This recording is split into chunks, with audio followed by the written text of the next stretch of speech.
These are everywhere along our roadways. Seldom seen though, is proven by upgrading drivers who've had their license for some time and then get into a commercial vehicle and you ask them what the last road sign was that they saw and they really can't tell you. So today we're going to tell you about traffic signs, the very information you need to drive safer and smarter. Stick around, we'll be right back with that information.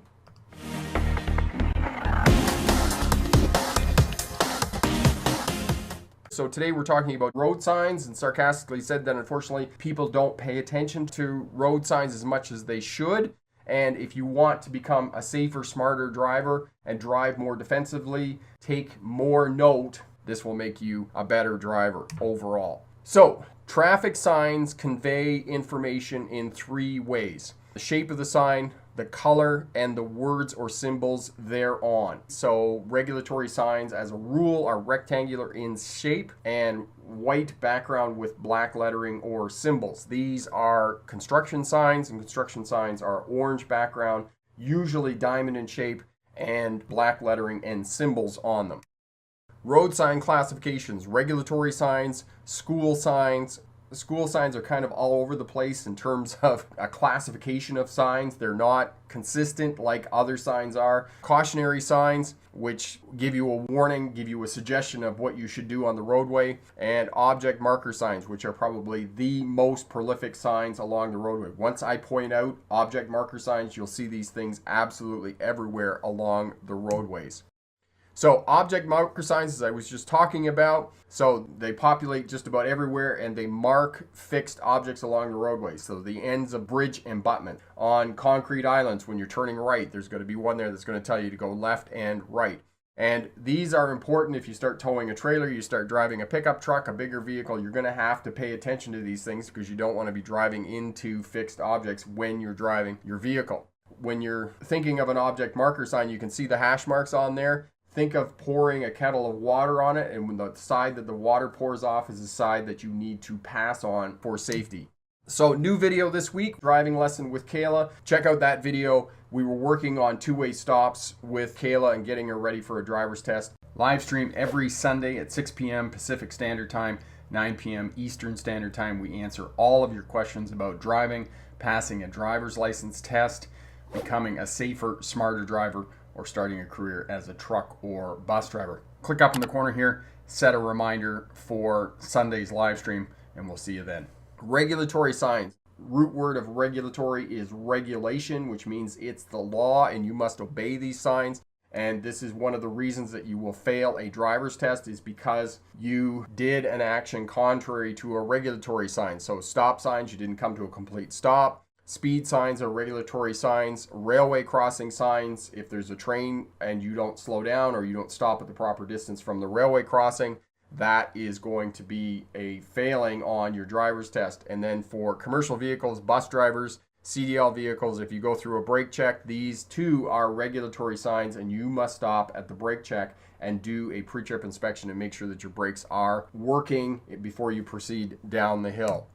Intersection signs, and these are everywhere. And we know as traffic professionals that more than 40% of crashes happen at intersections. So these are also signs that you should be taking note of as you're driving along the roadways. Conventional intersections, T intersections, roundabouts, Y intersections, and offset intersections are just some of the cautionary signs that you will find along the roadways. This one down here in the bottom is telling you that there's a lane of traffic as you go around the corner here. So you can just go around the corner. This one tells you that the road ends. It's the T intersection. And this one tells you that you're going to intersect with a railway. So know that these intersection signs can potentially save your life, because if you take note that there's an intersection, you scan the intersection, map the road users, and then track them, you're going to be a safer, smarter driver.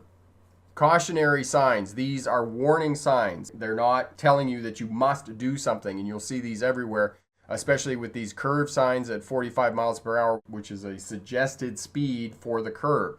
If you're new and into the area and you haven't been there before, then yes, do 45 miles an hour. But once you get accustomed to the area and you know how fast you can go around that curve, then you don't necessarily have to do 45 miles an hour. So some are relevant and some are not. So height signs, if you're driving a larger vehicle and the maximum regulation that you're allowed is 13 feet 6 inches in the United States or 4.15 meters here in Canada, and you drive under a bridge that's 11 feet 8 inches, guess what? You're going to now be driving a convertible. So even though this is a cautionary sign, this is a sign that is absolutely, you must pay attention to when you're driving a larger commercial vehicle. And that's the other part that's difficult when you're learning how to drive, is you need to figure out which one of these are relevant and which one of these aren't.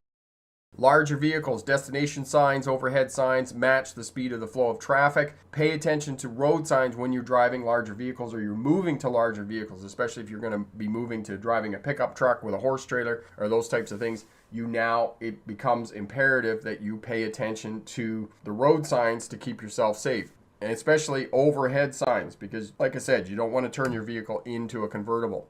Lane usage signs, and these are going to tell you the lane that you're in, whether you can go straight through or whether you have to turn left or whether you have to turn right. And these are over top of the lane, and they're regulatory signs, and they're a white background, rectangular in shape with black arrows on them, and they can tell you that you can go left only, and then the other lane is left and straight through. So they tell you what you can do and what direction you can go through the intersection in that lane.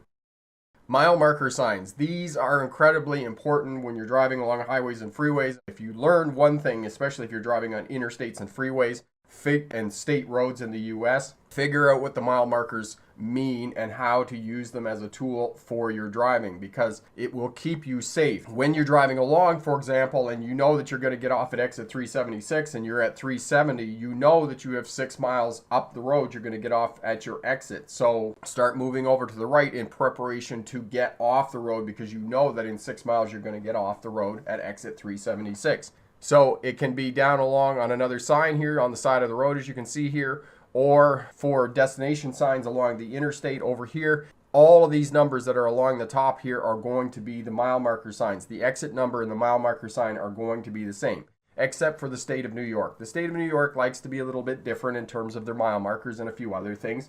Their exit numbers don't line up with their mile markers. However, if you have it plugged into your phone will say to you, okay, in 2 miles, you're going to take the exit off to the right, and those types of things. So these will really help you out in terms of some of the signs along the interstates and freeways. Hit that thumbs up button, leave a comment down in the comment section. We'll do what we can to help you out to get a license and those types of things. So if you passed your license in the last couple of weeks, congratulations on that. All the best. And if you got a test coming up this week, good luck on that. And remember, pick the best answer, not necessarily the right answer. Have a great night. Bye now.